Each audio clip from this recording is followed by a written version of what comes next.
para sempre exaltado o seu nome.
Sua verdade vai sempre reinar. Terra e céus glorificam seu santo nome. Ele é exaltado, o Rei exaltado nos céus. Ele é o Senhor, sua verdade vai sempre reinar. Terra e céus glorificam seu santo nome. Ele é exaltado, o Rei exaltado nos céus. Ele é exaltado, o Rei exaltado nos céus. Ele é exaltado, o Rei exaltado nos céus. Sejam todos bem-vindos a mais uma transmissão. Saúdo a todos com a graça e a paz do nosso Senhor Jesus e convido a você que abra comigo a sua Bíblia no profeta Isaías, capítulo 55, onde eu farei a leitura dos versos 6 e o 7. Diz assim a palavra de Deus: Buscai o Senhor enquanto se pode achar, invocai-o enquanto está perto. Deixe o perverso o seu caminho, o iníquo os seus pensamentos. Converta-se ao Senhor, que se compadecerá dele, e volte-se para o nosso Deus, porque é rico em perdoar. Eu queria que você aproveitasse essa oportunidade para confessar os seus pecados diante do Senhor. Buscá-lo na confissão de pecados. Que Ele é rico, é misericordioso em nos perdoar, porque nós temos diante dele um intercessor, nós temos diante de Deus o nosso mediador, que já morreu em prol dos nossos pecados, mas há em nós essa incumbência de confessar os nossos pecados, seja por atitude, por pensamento, por omissão daquilo que nós conhecemos da palavra de Deus e não cumprimos. Agora eu queria que você pudesse orar comigo, para que realmente esse momento seja santificado ao Senhor, para que Ele receba realmente os nossos louvores, onde nós iremos cantar a Ele, para que realmente Ele nos dê do seu Espírito na exposição da sua palavra, para iluminar a nossa mente, para quebrantar os nossos corações e nos dar condição para vivê-la. E sabemos que o pecado é um empecilho, que o pecado nos faz separação desse santo Deus, mas que Ele já providenciou a solução. Vamos orar? Pai, nós chegamos diante do Senhor, buscando e pedindo o Teu perdão. Eu oro que Teu Espírito Santo possa esquadrinhar a nossa mente, os nossos corações, porque Ele conhece muito bem quem nós somos. O Senhor sabe muito bem a semana que nós tivemos, sabe muito bem onde nós falhamos, sabe muito bem o que nós deveríamos fazer e não fizemos. Oh, Senhor, nos dê um coração sensível, lembrando que o Senhor não está mais irado com os teus filhos, mas nós ainda entristecemos o teu coração quando nós não o obedecemos. Entristecemos o seu coração quando fazemos julgamentos injustos. Entristecemos o seu coração quando não examinamos a nós mesmos diante da tua palavra, que ilumina a nossa mente, os nossos corações e revela áreas que nós precisamos mudar e nós não mudamos. Oh, Senhor, tenha misericórdia de nós. Nos dê um espírito voluntário, disposto a buscá-lo, sabendo que o Senhor se deixa achar, sabendo que o Senhor é rico em perdoar, sabendo que nós, quando pecamos, nós o ofendemos. Não só nos preocupamos mais com o que o pecado traz em consequência nas nossas vidas, mas contra quem nós pecamos. Oh, Pai, nos dê desse espírito, nos dê dessa maturidade espiritual. Para a glória e louvor do teu nome que nós te pedimos, santifique esse momento e tira de nós todo o empecilho. Receba os nossos louvores, Pai. Fala aos nossos corações nessa noite. No nome precioso de Jesus que oramos. Amém.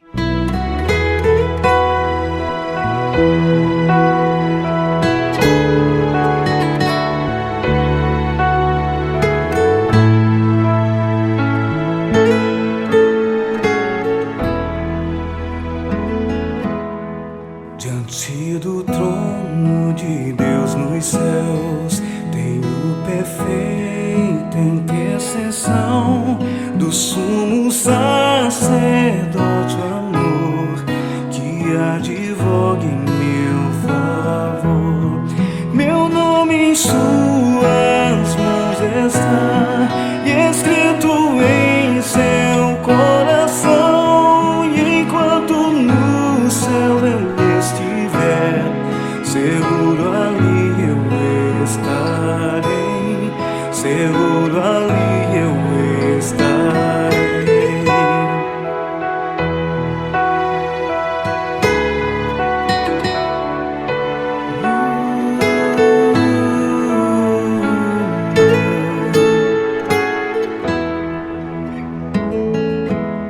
Se sou tentado a desviar e vejo a culpa que há em mim, contemplo os céus e vejo então aquele que morreu na cruz. O justo Salvador morreu pra minha vida libertar, satisfazendo o Santo Deus que me perdoa ao ver Jesus, que me perdoa ao ver Jesus.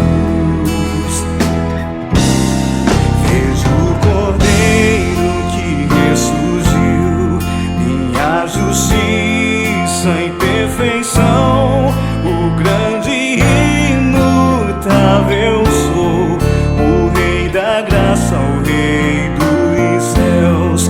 Unido a Ele não morrerei, comprado por seu sangue fui, minha vida oculta em Cristo está, em Cristo meu Deus Salvador, em Cristo meu Deus Salvador. Unido a Ele não morrerei,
apesar desta glória que tens, tu te importas comigo também.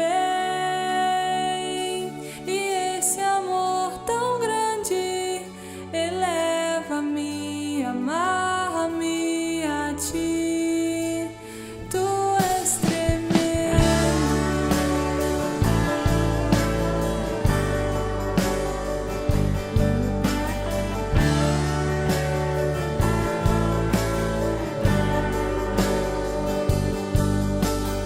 Tu és soberano sobre a terra, sobre os céus. Tu és Senhor absoluto.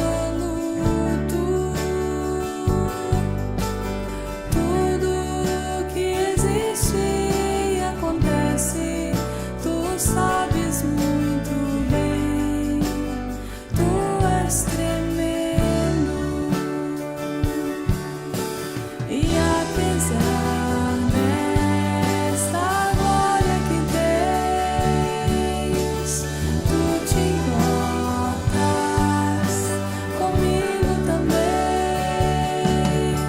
E esse amor tão grande eleva-me, amarra-me a ti. Tu és tremendo.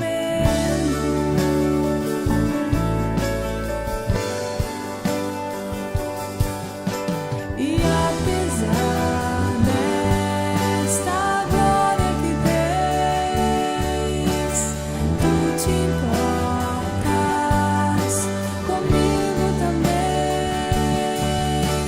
E esse amor tão grande eleva-me, amarra-me a ti.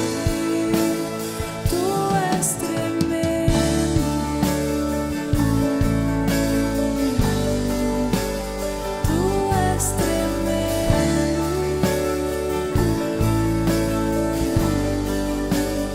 Tu és tremendo. Mateus capítulo 7, dos versos 7 ao 11. Peçam e lhes será dado. Busquem e encontrarão. Batam e a porta lhes será aberta. Pois todo o que pede recebe, o que busca encontra, e aquele que bate, a porta será aberta. Qual de vocês, se seu filho pedir pão, lhe dará uma pedra? Ou se pedir peixe, lhe dará uma cobra?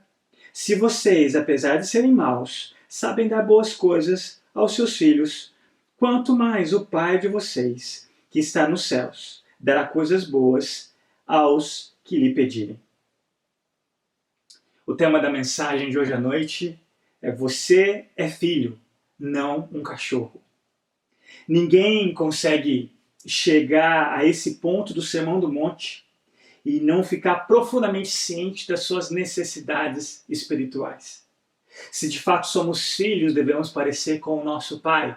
E já vimos isso nas bem-aventuranças do capítulo 5, do verso 3 ao 11. Nós nos alegramos diante da perseguição. Somos sal e luz. Vivemos em obediência à lei de Deus, numa espiritualidade que não é mais somente de aparência, de forma, mas há uma essência.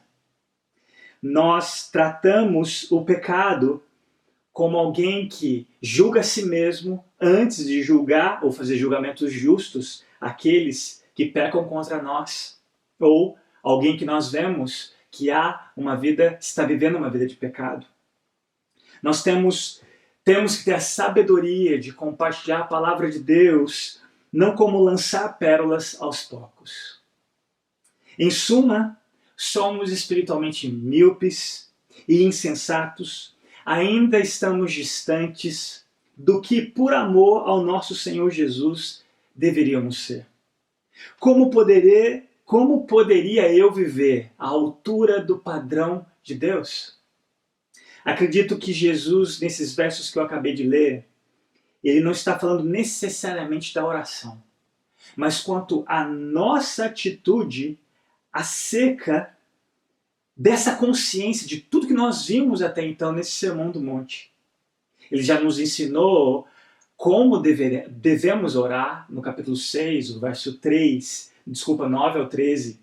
Mas eu acredito que, diante dessa consciência, desse alto padrão de Deus, não só esse alto padrão que ele existe, que nós vivemos como seus filhos, mas a quem nós pedimos, a quem nós buscamos e na porta de quem nós batemos. Então eu gostaria de deixar esses dois aspectos que eu acredito que seja o ensino desses versículos, do 7 ao 11. A nossa consciência de quem devemos ser, sob a luz desse padrão elevado, mas a quem nós buscamos, a quem nós pedimos e na porta de quem nós batemos.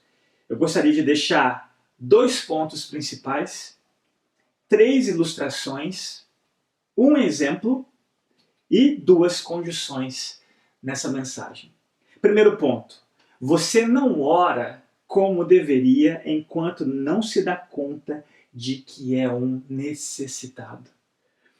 Primeira parte do versículo 7. Peçam e lhes será dado. Busquem e encontrarão. Batam e a porta lhes será aberta.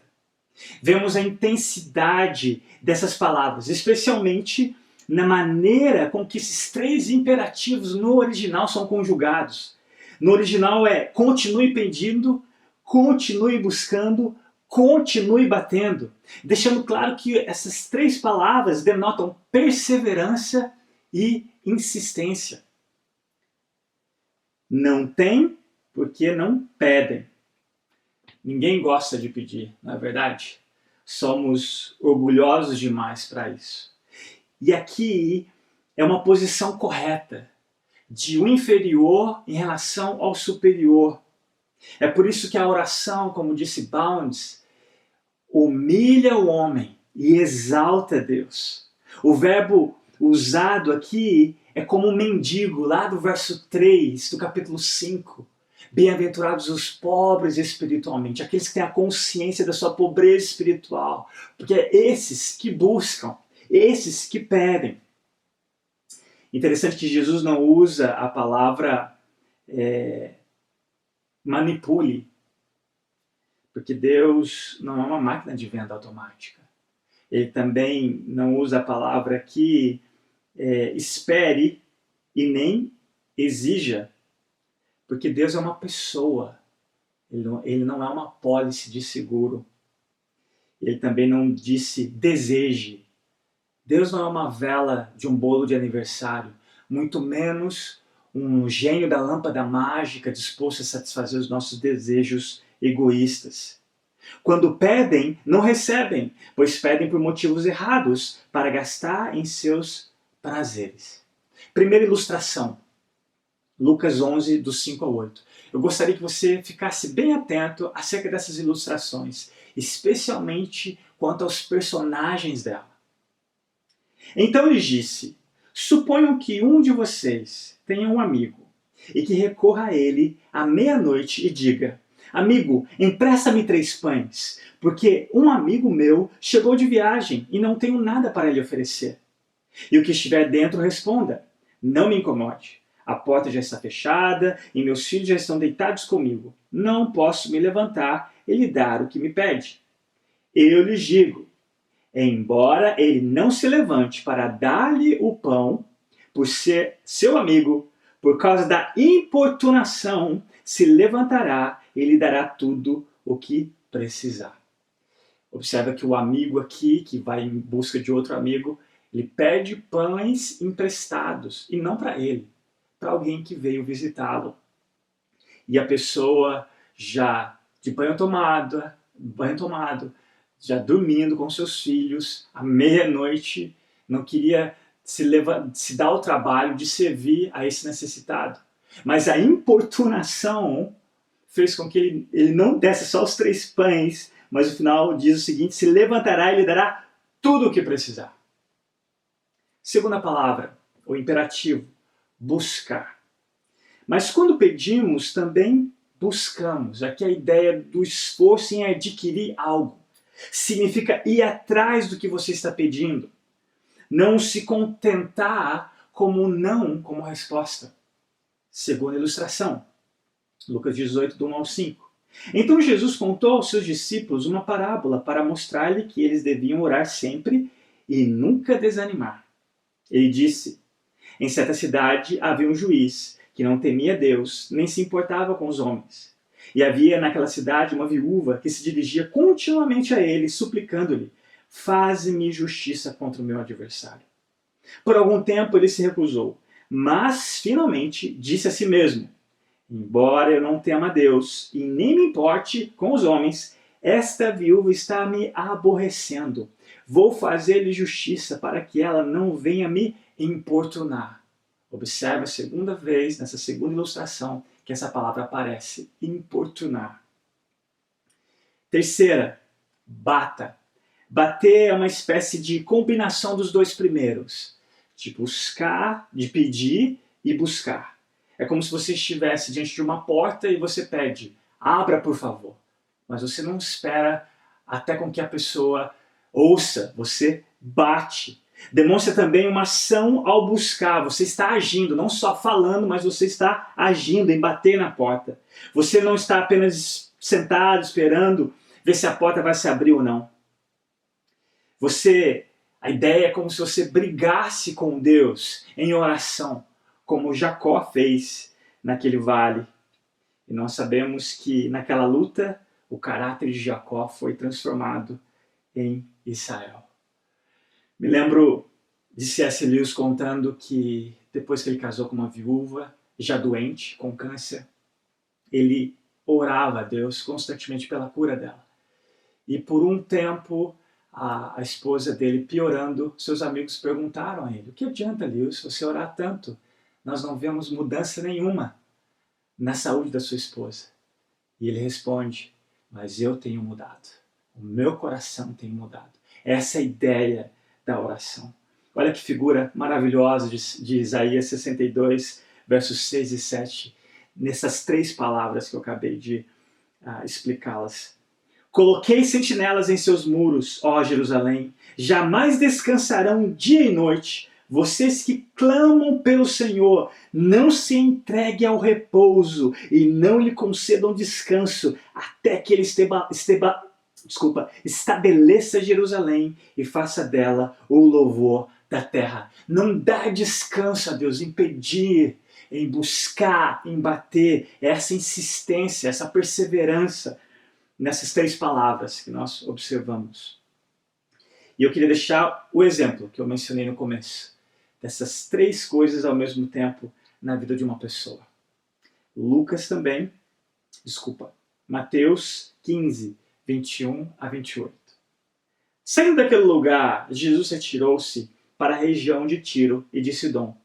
Uma mulher cananeia, natural dali, veio a ele gritando: Senhor, filho de Davi, tem misericórdia de mim. Observe o pedido aqui. Continuando: minha filha está endemoniada e está sofrendo muito. Mas Jesus não lhe respondeu palavra. Aqui Jesus simplesmente ignora aquela mulher diante do seu pedido.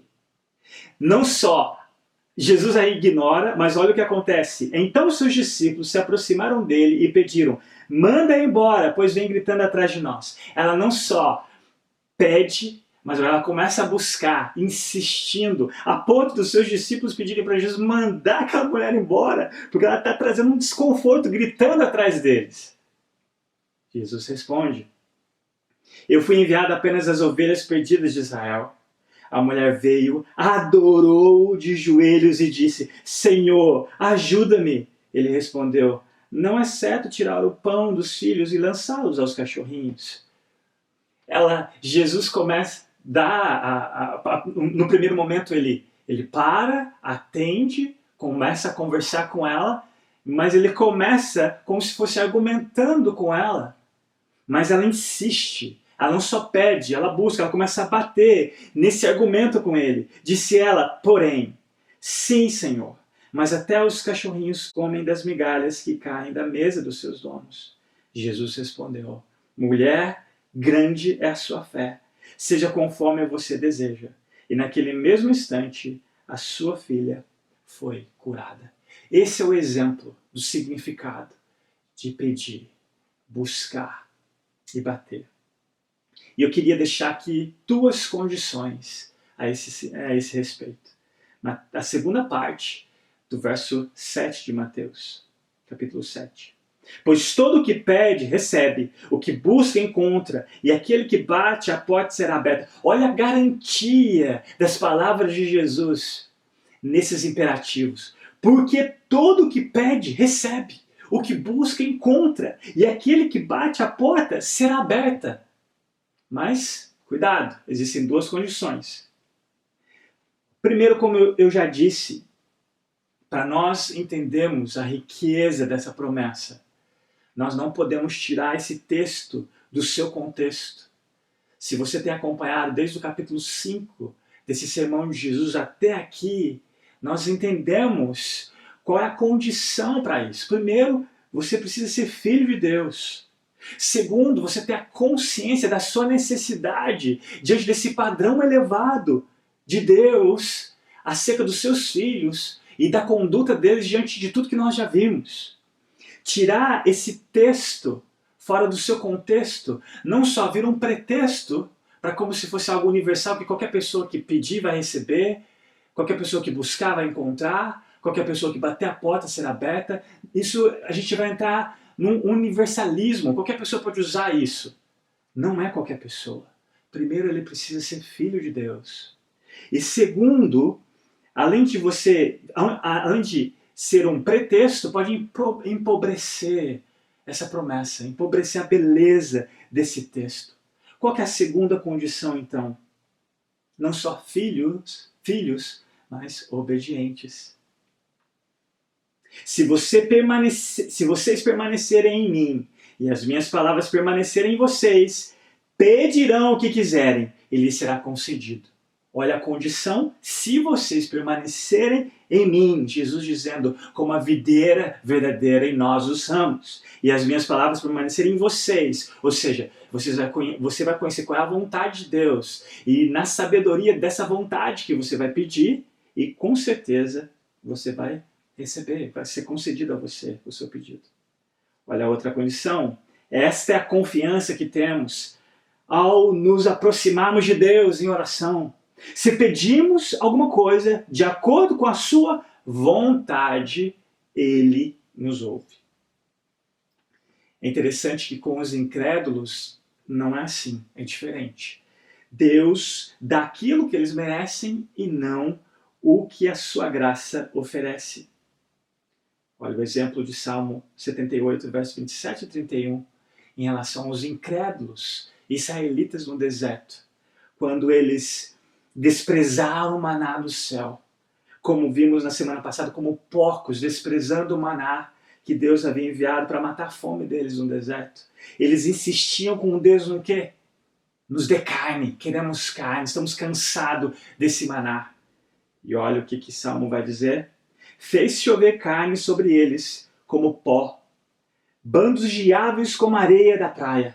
Levou-as a cair dentro do acampamento, ao redor das suas tendas. Comeram à vontade, e assim ele satisfez o desejo deles. Mas antes de saciarem o apetite, quando ainda tinham a comida na boca, acendeu-se contra eles a ira de Deus, e ele feriu de morte os mais fortes dentre eles, matando os jovens de Israel. Segundo ponto, Deus é um Pai mais disposto em nos abençoar do que estamos dispostos em receber. E aqui eu entro com a nossa terceira ilustração, que é no nosso próprio texto aqui, dos versos 9 ao 11. Qual de vocês, se seu filho pedir pão, lhes dará uma pedra? Ou se pedir peixe, lhe dará uma cobra? Se vocês, apesar de serem maus, sabem dar boas coisas aos seus filhos, quanto mais o Pai de vocês, que está nos céus, dará coisas boas aos que lhe pedirem. Jesus faz aqui uma ilustração, algo parecido com o que nós já vimos lá no capítulo 6, nos versos 25 e 34, quando ele nos convida a observar a natureza, as aves, os lírios, a vermos o Deus Criador, o seu cuidado com a natureza, e quanto mais o cuidado dele em relação aos seus filhos e às suas necessidades. Não sei se vocês se lembram disso. Aqui, ao invés de ele trazer a natureza, ele traz uma outra natureza, que é a nossa vida pecaminosa, a nossa natureza pecaminosa, para fazer esse argumento de novo, do menor para o maior. E ele vai usar essa palavra que eu gosto muito, quanto mais. E ele vai dizer o quê? Apesar de serem maus, se vocês, apesar de serem maus, a palavra maus aqui é a mesma lá do capítulo 6, o verso 13, na oração do Pai Nosso. Livra-nos do mal. Jesus coloca aqui por terra essa falsa noção de que muitos pensam, inclusive até dentro da igreja, de que o homem essencialmente é bom. E que se ele for determinado o suficiente, ele pode se desenvolver e atingir um alto padrão moral. Meus queridos, então a palavra de Deus é totalmente errada. Por exemplo, enganoso é o coração, mais do que todas as coisas, e desesperadamente corrupto. Quem o conhecerá? Olha as palavras do próprio Cristo em relação à nossa condição, o nosso coração. Pois do interior do coração dos homens vem o quê? Os maus pensamentos, as imoralidades sexuais, os roubos, os homicídios, os adultérios, as cobiças, as maldades, a devassidão, a inveja, a calúnia, a arrogância e a insensatez. Nós somos naturalmente maus. Não somos pecadores porque pecamos, mas pecamos por sermos pecadores. Não é a política que corrompe, é nós que nascemos com um defeito de fábrica e corrompemos tudo que tocamos. É uma doutrina bíblica, conhecida pelos teólogos como depravação total. Só não somos piores quanto poderíamos ser, porque o Espírito de Deus e sua soberania e graça restringe esse mal no homem. Senão você veria atrocidades muito piores nos jornais. E essa depravação total não significa que somos depravados quanto poderíamos, mas que afetou o homem por completo. A mente, como ele pensa, ele vê o mundo, as suas afeições, os seus desejos, já vimos isso quanto a acumular tesouros na terra, a sua vontade totalmente afetado pelo pecado. Mas observe, ele não disse, nós que somos maus. Não, porque Jesus é o único ser humano que jamais pecou e jamais pecaria. Porque ele é o próprio Deus encarnado. O homem não tem poder de mudar ou melhorar a si mesmo. Ele está em paz com Satanás. Deveríamos esperar que todas as perfeições de Deus se unissem contra criaturas tão rebeldes. Ao invés disso, Deus abre a sua fonte de bondade, o qual ultrapassa a altura do pecado, nos concedendo um Redentor. E graças à vida, morte e ressurreição desse Redentor, o Pai não apenas cuida das nossas necessidades, o que comer, beber e vestir, mas vai além, nos dando infinitamente mais do que pedimos ou pensamos. Olha uma passagem paralela do que nós recebemos.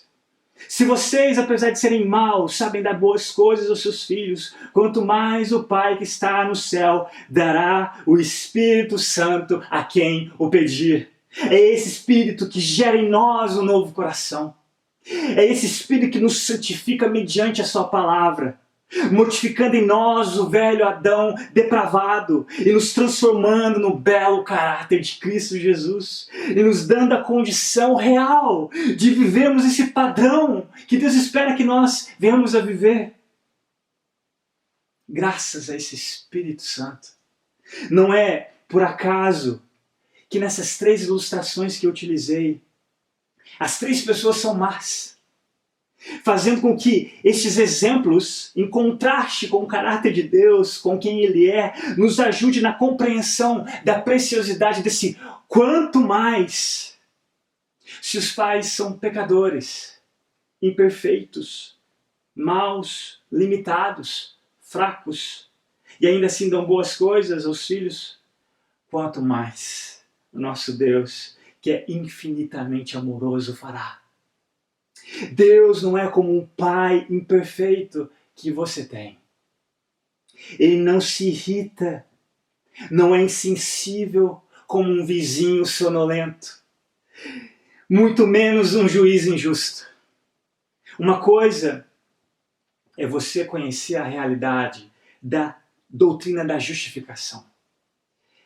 Ou seja, seus pecados são conhecidos por esse justo juiz e ele tem o direito de condená-lo eternamente. Mas esse juiz não é apenas justo, ele também é misericordioso. Ele faz algo que jamais qualquer ser humano poderia imaginar o que um justo juiz faria em relação a um réu que merecia ser condenado. Esse juiz pega o seu próprio filho e pune no lugar do réu. Condena o seu filho inocente no lugar do réu. Porque só assim ele satisfaz a sua justiça e pode agora perdoar o réu, transferindo a culpa para o inocente. É isso que Cristo fez na cruz. Mas observe, isso não é tudo. Graças ao sacrifício desse filho inocente, no seu e no meu lugar, esse juiz vai além. Ele não só o decreta inocente, mas ele agora o torna adotado. Faça com que você seja seu filho em Cristo, o tornando agora herdeiro, e tudo agora está à sua disposição. E é só você pedir, é só você bater, é só você buscar. Você já não é mais um cão que come das migalhas que caem da mesa do seu dono. Agora você é filho herdeiro que tem a honra de sentar numa mesa e desfrutar de um banquete. Maravilhosa graça. Maravilhosa graça. Favor imerecido. Não é o que você pode fazer para receber, mas é o que Deus simplesmente decidiu por fazer, pela sua graça, em favor de pecadores como eu e você. Eu queria concluir dizendo que não recebemos porque não pedimos. Não encontramos porque não buscamos. E a porta não é aberta porque não batemos. Acredito que o maior problema que enfrentamos por não orarmos e nem perseverarmos e sermos insistentes na oração é porque nós não temos realmente a consciência da nossa necessidade espiritual, como deveríamos conhecer. E não só isso, nós também não conhecemos o coração paterno de Deus como deveríamos. Não adianta lermos e sabermos da importância da oração se antes nós não crescemos na graça de Deus, sob a influência do seu Espírito, que nos leva a essa consciência da nossa necessidade, dessa bem-aventurança de sermos pobres espiritualmente, e continuar pedindo, continuar buscando, continuar batendo, sabendo que nós temos a garantia de que nós vamos receber, que nós vamos encontrar, que a porta vai ser aberta. Jeremias capítulo 29 vai dizer, Deus dizendo, me deixarei achar se você me buscar totalmente, se dedicar totalmente o coração nessa busca. Olhe para os homens e as mulheres do passado, que Deus usou de maneira poderosa, que foram frutíferos, que salgaram, que brilharam, que tinham um caráter dessas bem-aventuranças. O que havia em comum em todos eles? Esses dois aspectos. Eles tinham uma consciência tamanha da necessidade deles, da inadequação deles diante daquilo que Deus exigia, que eles buscavam. Eles pediam, eles batiam. E sem dúvidas, olha para os hinos, sem dúvidas eles conheciam o coração paterno de Deus. Um pai que muitas vezes nós temos que lembrar nós mesmos que deveríamos fazer reuniões de oração para agradecer os pedidos que nós não recebemos. Porque Ele sabe muito melhor o que nós precisamos. Ele não nos engana. Às vezes nós pedimos uma cobra, achando que nós estamos pedindo um peixe. Às vezes nós pedimos uma pedra, achando que estamos pedindo um pão. Mas Deus sabe muito bem o que você e eu precisamos. E eu tenho muitas razões quando eu olho para o passado, embora eu pedi, busquei, bati em relação a algum pedido, Deus não respondeu, e hoje eu posso agradecer a Deus porque Ele não respondeu às minhas orações. Ele sabe muito bem o que você precisa. E é errada aquela frase, toma cuidado com o que você pede. Não, meu querido. Você deveria tomar cuidado com o que você pede se você não conhecesse o coração desse Deus, o coração paterno desse Deus, que está disposto a nos abençoar muito mais que nós estamos dispostos a receber dele. E eu encerro com a leitura de um salmo que encaixa muito bem acerca desse amor, acerca do perdão de Deus, acerca desse coração paterno de Deus e acerca da nossa necessidade constante. Diz o seguinte, o salmista: pois como os céus se elevam acima da terra, assim é grande o seu amor para com os que o temem. E como o Oriente está longe do Ocidente, assim Ele afasta para longe de nós as nossas transgressões. Como um pai tem compaixão de seus filhos, assim o Senhor tem compaixão dos que o temem, pois Ele sabe do que somos formados. Lembra-se de que somos pó. Vamos orar?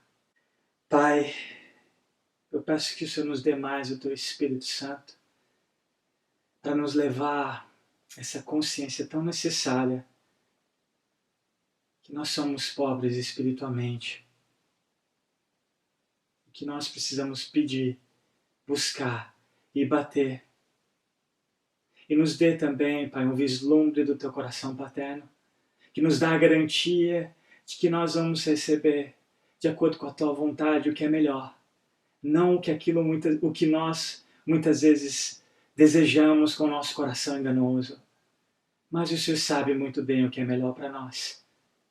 E eu te peço, no nome precioso de Jesus, haja sobre o coração de todos aqueles que me ouvem, que Teu Espírito Santo possa levá-los aos seus joelhos, sobre essa perspectiva de que esse padrão é elevado demais, mas que esse mesmo Espírito nos concede a graça e a condição de sermos quem nós devemos ser, de amá-lo como nós devemos amá-lo, de temê-lo como nós devemos, mas não um temor que nos engessa, mas um temor que nos leva a reconhecer esse Pai que é digno da nossa honra, da nossa adoração, do nosso louvor.